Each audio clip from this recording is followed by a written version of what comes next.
High বন্ধুরা, welcome back to my channel life and living. কেমন আছো সকলে? আমারে কো কিন্তু তোমরা সবাই বলে না কাজ না থাকলে খই ভাজে মানুষে। আমি কাজ ছিল না তাই খই ভাজতে চলে গিয়েছিলাম। তো আনাজ খোলাগুলো নিয়ে হাম্বুরে খাওয়ালাম, একটা রুটি খাওয়ালাম। খাইয়ে নিয়ে এই বোন ফুলগুলোকে নিয়ে, এই ফুলগুলোর আমি নাম জানি না, তোমরা কো কিন্তু এই ফুলগুলোর নাম কি। তো আমরা এই ফুলগুলো এক সুবড়ি তুলে নিয়ে এরকমভাবে বিনিয়া বিনিয়া বিনিয়া বিনিয়া গোল করে রাউন্ড করিয়া মাথায় পইরাই লইয়া পোস্ট দিয়ে সেলফি তোলার জন্য। তো ঝিমিয়া যাচ্ছে দেখে আবার ফ্রিজে রেখে এসেছিলাম ওই ফুলগুনারে। তারপরে স্নান টান কইরাই লইয়া একটু বাবার মাথায় জল দিয়া, কারণ সেদিন তো সোমবার ছিল।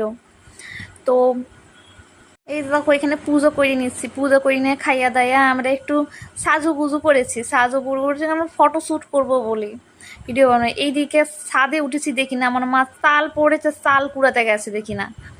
আর এইখানে দেখো রান্না করছে নতুন রাঁধুনি, আলুর ডাল বানিয়েছে। আর এখানে জমজমিয়ে বৃষ্টি হচ্ছে, কি বৃষ্টি কি বৃষ্টি।